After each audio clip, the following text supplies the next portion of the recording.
Women's U.S. Women's Open, presented by the brands of Ebonite International.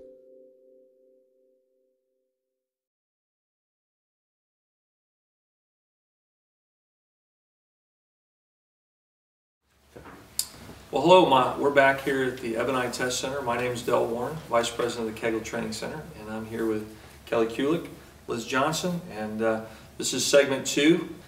And we're here talking about the segment on lane play, particularly how we play the pattern for the 2011 BPA US Open, which I know that everyone that's getting ready to bowl, that's the first thing they want to know is, what pattern are we putting down and how do we play it. And the girls here had a chance to bowl on it quite a long time here this morning. I had a chance to watch them, and so Kelly, why don't you tell everyone specifically, where did you slide, what did you look at, where were you trying to throw it? Well, again, because the pattern allowed for multiple angles, I started right in my comfort zone, which for me is right around the third arrow. As I threw a few information deliveries, I was able to decipher I was going to play around 17 at the arrows. So for me, I stood somewhere around 25, 26 with my feet. I slid around 28 at the dots at the foul line, and my ball directly went through 17, 16 at the arrows, and then at the exit point was right around 7, 8 at the end of the pattern. Great, that's exactly what I saw. And you got pretty deep pretty fast on the fresh, and usually you don't see that even on a medium pattern, but again, as we're talking about this pattern, it's going to allow for different angles, different strategies in order to play the lane and be successful. Liz, were you that deep? Not quite. With the information about the pattern, I started right in a comfort zone, right around standing 12, 13 with my feet, looking about 7, 8, and sliding about 15 with something that's really stable, a strong ball. And yeah, and I looked at both your cats, which we're going to show the audience here. We actually have 10 shots from each, both Kelly and Liz. And catch numbers will verify that that's exactly where they were playing. And it's interesting because their ball paths are so different on the fresh. And again, usually don't see that. You usually see the best players in the world jump right on top of each other. But what's interesting is that really the only difference was your launch angles. You were playing in different parts of the lane. But that ball was migrating to the 7 to 11 board window that we talked about using the pattern length -31 that we do at the Kegel Training Center. So that is very consistent. The other thing that we want to pay attention to, and maybe you guys can help me describe, is different ball tracks in different bowling centers are going to really change how people start. So Kelly, if this was a place where there was a very defined ball track, maybe it was an older bowling center, how do you think that would have changed how you threw the ball in the fresh? Well, if there was a defined track, I would try to play closer to it, because that's where the friction is developed and that's where the ball is going to change direction. So for me, I might go to a weaker type bowling ball and try to play on top of it longer until the lanes broke down even more. That's normally how I try to attack the lanes all the time, and with a high friction surface, I would start as far right to it as possible and then just keep chasing inward as the lanes broke down. So would you also raise your ball speed maybe a little bit? I would. It's definitely, one of the variables I have in my bag. I would obviously try to start with my A game, but with the high friction surface, it's going to tend to slow down even faster. So higher ball speed would definitely be an advantage to that lane. Liz, how does a higher friction ball track affect your game? I would probably use something, a little weaker ball, maybe a pin high, weaker ball, weaker drilling, something that'll get through the front part of the lane, and so it'll be able to continue on the back end. So it's real interesting. Both of you would, generally speaking, go with a little bit weaker ball, possibly a little less surface, and you would actually move closer to the ball track. Whereas I like to keep the ball track to my right and move in this particular pattern, again, as we talked about previously, there's quite a bit of oil in the middle of the lane relative to the outside. So for those of you that have a bowling center that has a wear or a ball track in it that's pretty defined, one of the things that you can do is move into it with this pattern and go with something a little bit stronger and make sure that ball track is your bump or your friction to the right. So again, as the general theme here is, there's variety and there's a lot of different ways to attack this pattern. You guys also had a chance to bowl on this quite a bit, and I watched you move your feet. Probably the hardest part of any lane pattern, specifically in a major, is when the lane starts to transition. So that first or second transition on this particular pattern, to me, looking at the pattern, there was really no surprises. It was pretty easy. Both of you tended to move a little bit left.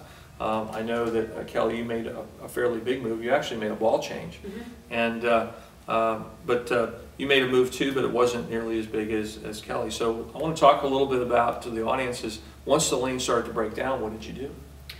Well, again, both surfaces of the lanes gave variety to how you wanted to play them. But because of the transition, typically what I've seen on tour and through other major events, I've always had to move deeper with a stronger ball. Again, just to smooth out the pattern, because the volume is so heavy, especially with the amount of oil that they're using for the US Open pattern this coming year, that again, I was able to go to the stronger ball, move a little bit further inside with my feet, open up the angle in the front portion of the lane, but just get it to the track, and it was almost like a vacuum. The lane just sucked the ball right to the pocket, and that's what I like to see. And that certainly gives you a lot more confidence and the ability to throw it. Yeah, my swing loosened up. One of my good part of my game is that I'm able to kind of slow hook the lane a little bit. That's definitely been an asset to myself over the years. And again, it just kept me in my comfort zone and made me throw it even softer and smoother. What'd you say, Liz? I played right around my A game to start, and then as it transitioned, I may have moved a couple boards right and go a little bit more up the back and a little straighter angle.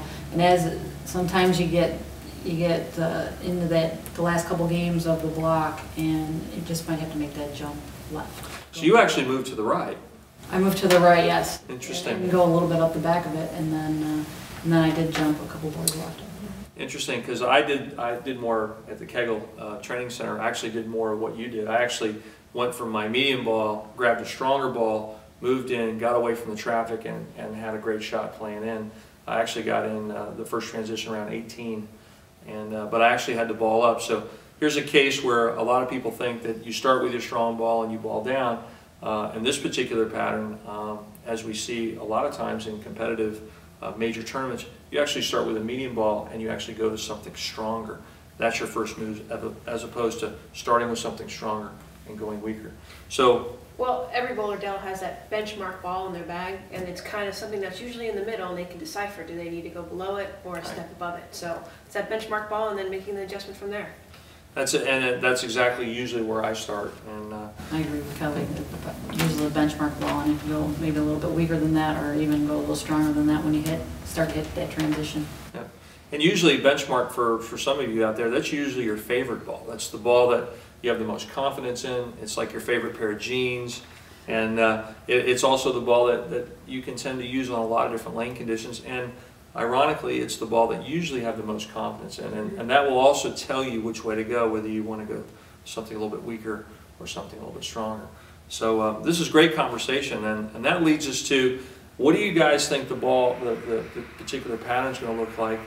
You guys have bowled a lot of majors. When the lanes at the end of the block really start to hook. A lot of times, especially for the ladies, that can sometimes be a challenge because most of the time in that scenario you have to move in.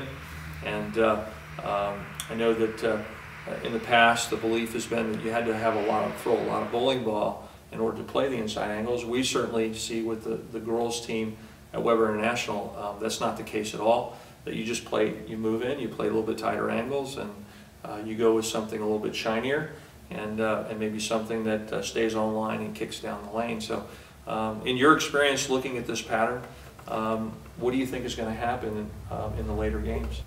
Well, for me particularly, the medium length pattern, it's going to cause my angles to be even bigger through the front portion of the lane. So as I start to move deeper inside the lane, my angles are going to open up. I'm still going to be able to get it to that exit point around 7 or 11 at the back portion of the lane, but I'm sure I'm going to be laying the ball down somewhere around 30, 35, somewhere around there, going between 20 and 25, but still getting to that same exit point. So for me, I know for a fact, and for the high rev rate players, our angles will just get a little bit bigger through the front portion of the lane and still try to hit the pocket and carry.